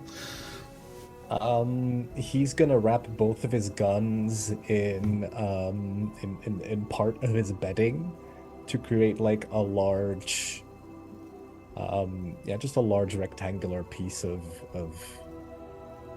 package, I suppose. He's going to put his pistol in his coat pocket, and he's also going to detach the bayonet and put that in his other inside pocket. But it will just look like a priest doing his best Jesus' final days impression. He's a priest doing his best. A huge priest carrying a huger package across the train station. Across? Tristan, you come back effectively as the others as in Alice and Nathaniel are coming out of the matchstick factory. Artistic license? Sure. Tristan arrives slightly before they come out, and he's just, Margaret, is there any bacon in the eaves? Perhaps an entire pig's worth?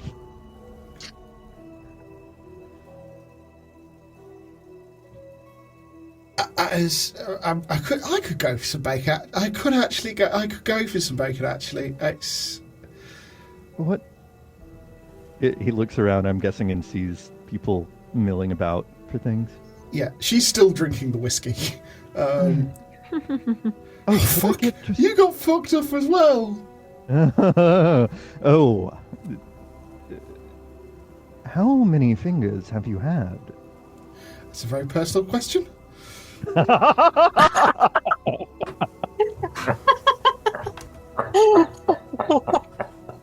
What is with today? You're right. See that coming. You are very right.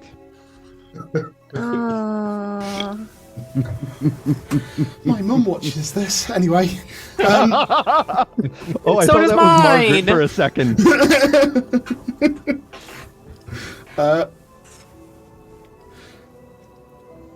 Anyway, yeah, Margaret's.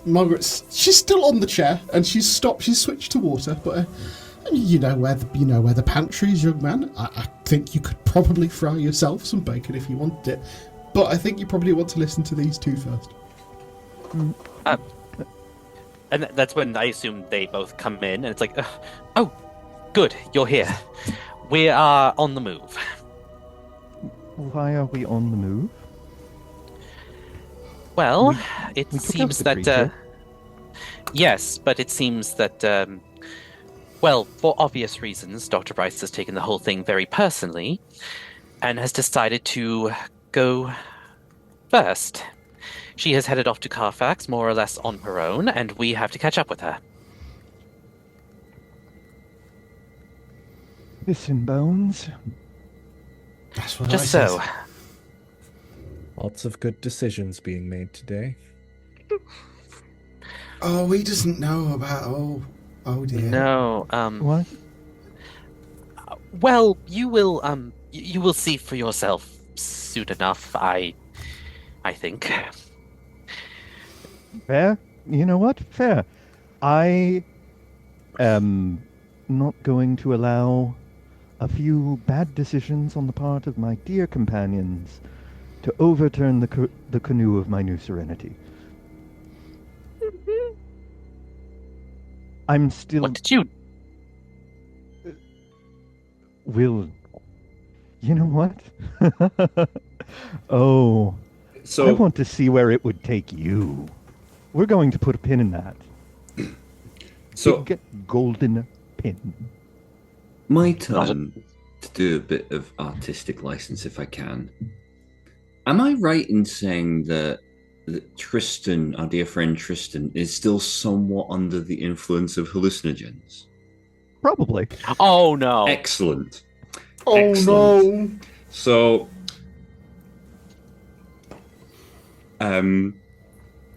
Edmund has gathered things as necessary and now has had the thought of getting something of Oliviera's that smells of Oliviera so that, again, we can utilize some of Skip's abilities once more. So he's come into the factory with Skip, because Skip is by his side, and he's going to walk in. And Skip is going to walk in and see Tristan and bark and run over to see how Tristan is. Christ to fucking hellfire. Hello, What? Mr. Tristan. How are you? Hello, Edmund.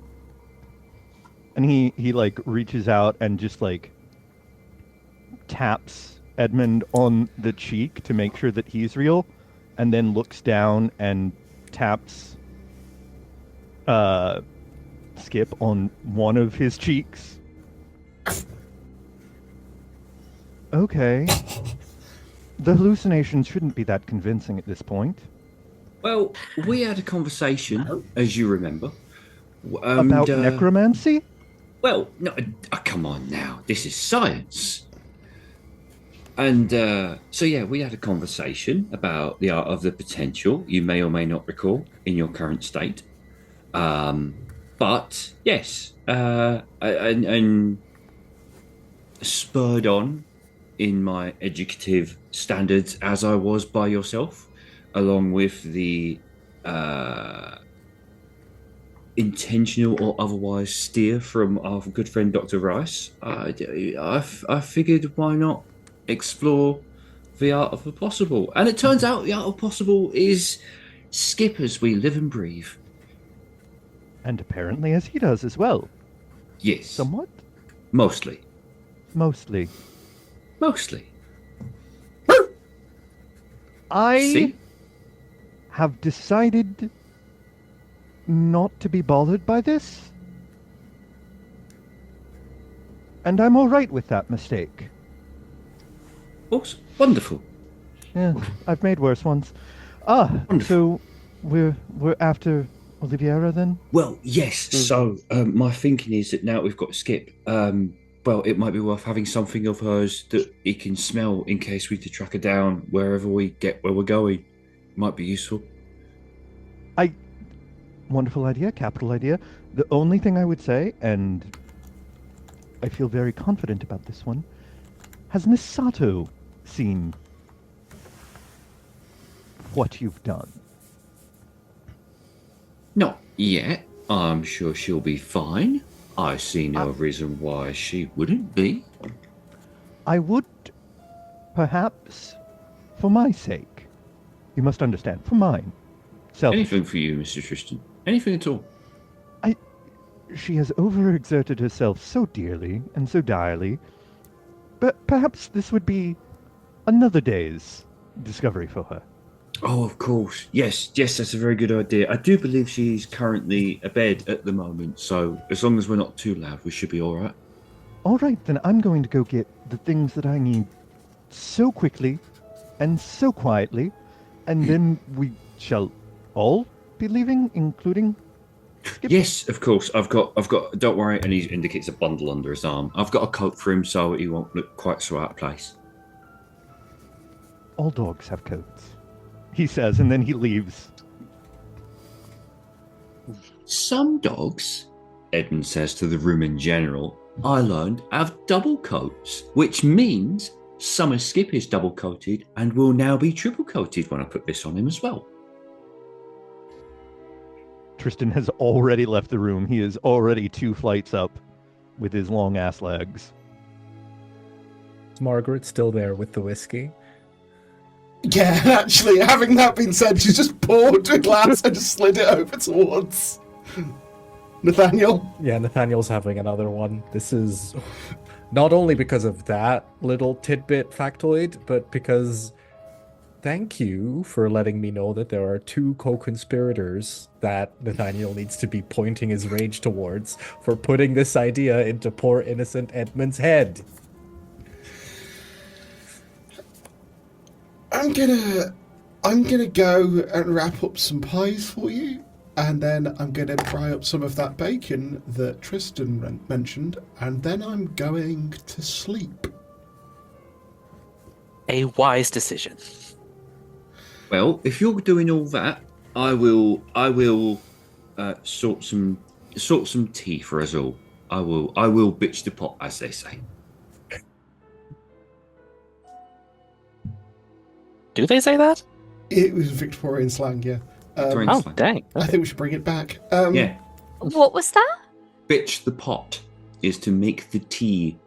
I learned this recently, so yes, That's I have wonderful. learned. It's a wonderful phrase. I'm I love absolutely that bringing very it back. much. Yes. I have a book coming to me from some very lovely friends, which it contains not only a full dictionary of Victorian slang, but also Victorian thieves' cant. That might prove interesting to Yeah, folks. that's This awesome. would be lovely. But yes, you're able to gather your various different equipments that you are taking with you, and between a strong pot of tea and a quick breakfast prepared by Margaret, you are fortified for the day. Most of you have not had what could be called sleep, and therefore all of you are going to be at -1 until you can recoup some rest, which is probably possible on the train. It's on the train to Purfleet itself. Oh man, that means I'm at -3. It does. Oh. You are on your way across to St Pancras in a carriage, unless there is anything else you wish to do at the factory first. Nope. You arrive just as the first hints of dawn begin to stain the eastern horizon. You're able to board a train, and I assume which class would you be getting into? Third. Third would be standing room only. No, Tristan is getting a first class ticket. It's just getting Tristan- a first class ticket or 4 first class tickets. Tristan will offer anyone who wants a first class ticket a first class ticket. No. I have no money, so whatever you are buying, I will take. Edmund pointedly would not want to be in first class because although he has some nice clothes now, which he's wearing, he is very conscious that taking Skip in first class would probably not go down very well. Second, at least, then. Oh no, it's all right. I don't mind taking. No, second. I second. can sleep standing up. It's all right. No, a second class ticket for him. Oh, Yeah. Okay. The train heads to Purfleet. White clouds of steam erupting from the leading carriage as 3 of you rest well in first class. 1 of you is snoozing on a wooden bench in second class with a large businessman with very walrusy moustache and mutton chops sort of sat next to you, looking periodically at the dog on your lap, until eventually he just looks over, at which point Skip goes, "Woof," and he's, "Oh my word." as soon as Edmund sits down, he is one of those people that as soon as he sits down, he's out cold. Completely and utterly out cold. Yeah, I am not that person. No, Edmund is that person. To be No, we know. And as the train makes its way across to Purfleet, Oliviera, you wake. You're slumped forward, and it takes you, as you try to sort of pull yourself up, you hear the movement of metal chains, and then you feel metal biting into your wrists. Yeah. As you pull yourself up, you realise you are kneeling. That is the highest you can go, and your arms are stretched out to either side as you are pinned in a position in a plain stone room. You can see the now slightly faded remains of what looks like some sort of magical sigil circle on the stone around you.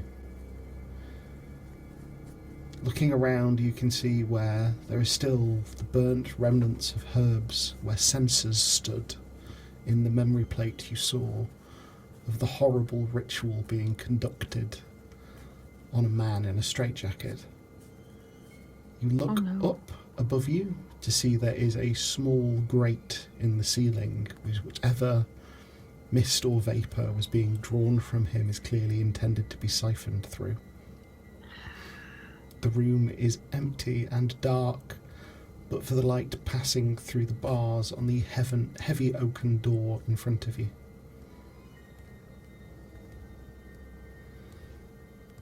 You are still wearing your clothes, but a quick experiment reveals that your wrist-mounted derringer and other equipment has been taken off your person.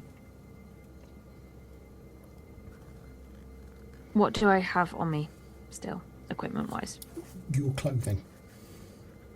I don't have my doctor's bag. No, it is not in the room with you. I don't have the ticker. You do not have the ticker. Okay. 14, 3 levels of success. You can hear, coming from those bars in front of you, the sound of moaning, distant screams, and sounds like people talking to themselves, muttering. And then distantly you think you hear the sound of footsteps coming down the corridor.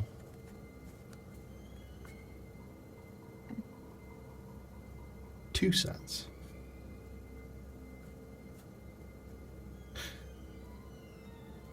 There is the sound of a key in a lock, and the door opens. Dr. Rice, I believe. There is a man stood in a white coat. He has short brown hair and a thick, well-kempt beard, both dark brown but shot through with white and grey in places. And grey eyes surveil you. You recognise him from the reflection in Dr. John Watson's eye in the memory plate. Dr. Seward, I'm terribly sorry for the inconvenience of all of this, but a source close to me informs me that if you are here, it is probably that you're up to no good.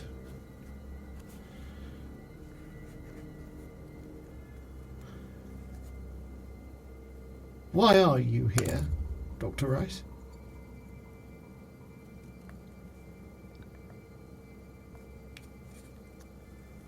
Remove the chains and we can talk. Doctor. Your reputation precedes you. I'm surprised the paperwork didn't get through in time. Did you hear nothing from me? What are you talking about?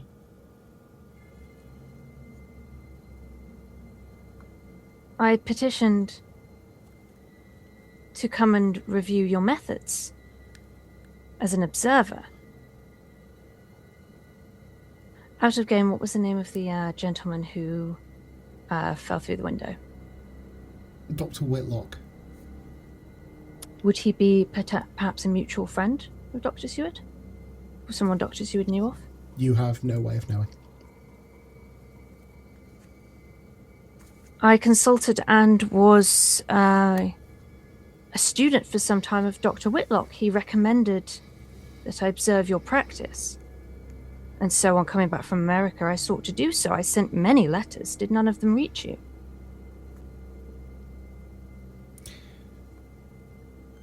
He bends at the knee.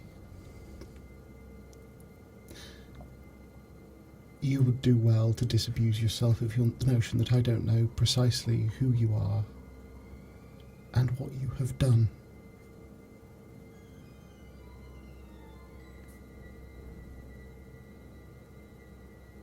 Then why are you asking? Because I did not ask what you have done. I asked what you intended.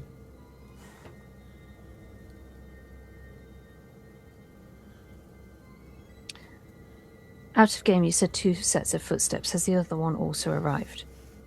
The other sets of footsteps stopped outside the door. They haven't come into the room. Okay.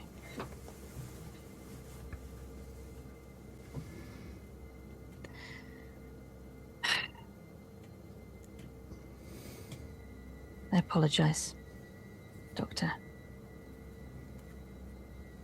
I should not have lied to you.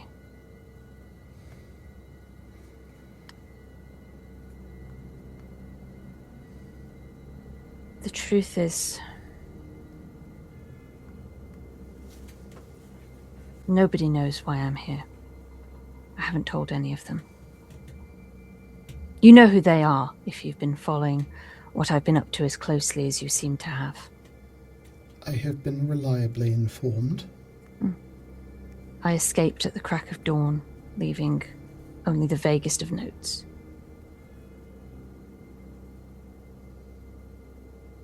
I do wish to observe your work, Doctor. I've heard great things. I've heard great things about Dr. Ceres. I've heard great things about everything you do here.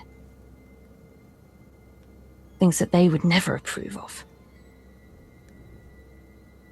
I do wish to observe your work, Doctor. I would kill to work with you.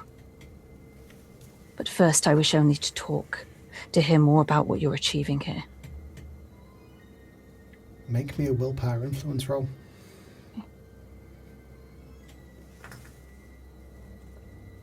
Drama points exist. I would like to drama point this. Oliviera. So proud. Okay, what is it with a drama point? 17? Yeah. 17, which would be 5 levels of success. Yep.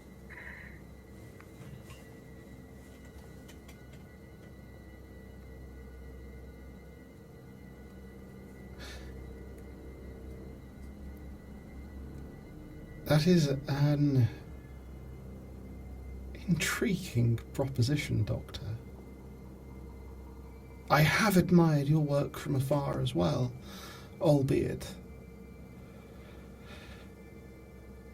from opposite sides of what I am concerned is a impassable gulf.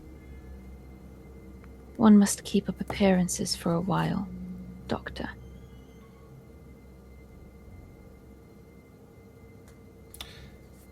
A woman's voice comes from around the corner. Don't fall for that.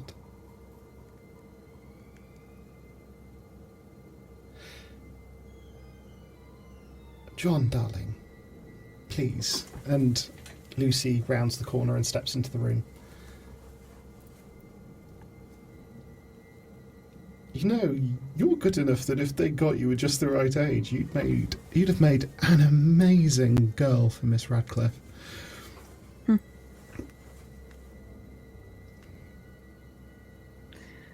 I fear my swordsmanship leaves something to be desired.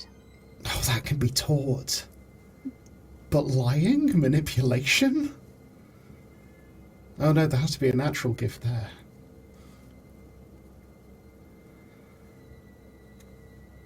Almost as good as Alice.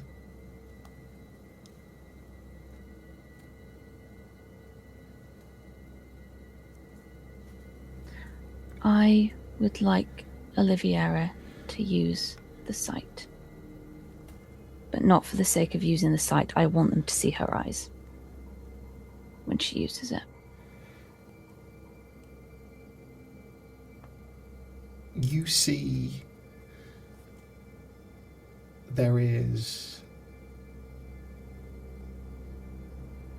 only because you're looking for it, there is a very slight flicker of what look like small oblong objects, like this long, in one of Lucy's pockets, flickering a pale white.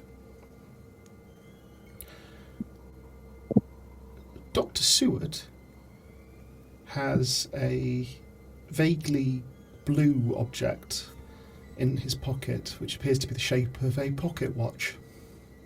It's the same shade as the ticker. Can I see what it's doing? I mean, it's in his pocket being a watch at the moment, so it doesn't seem to be doing anything else. It's just...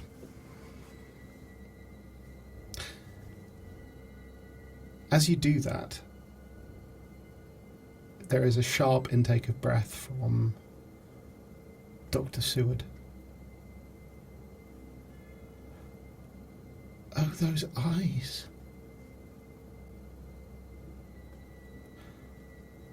Oh, he was right. Barnabas did try it out at home first.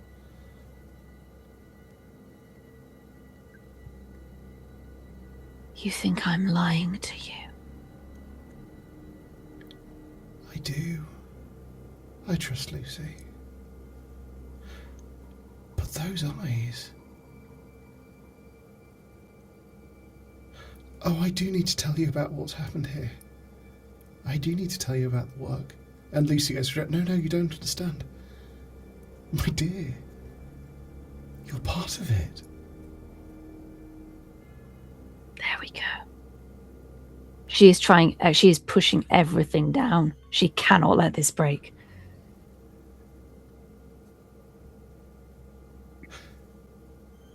We'll bind her hands, but I can show her some things.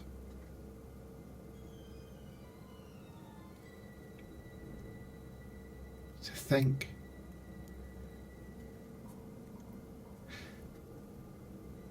you may be the very first person who received the distillate. Remarkable. You do belong here. Perhaps not as staff, of course, but those eyes are a marvel.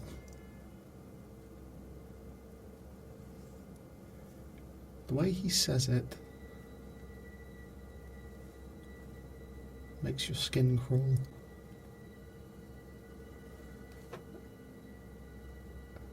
Almost as much as the fact that Lucy appears to be suppressing a smile. And as the train nears Purfleet Station carrying the 4 companions, that is where we will leave this episode of Lanterns of London. Oh, God. Thanks, everyone. And we will see you all for episode 18 next time.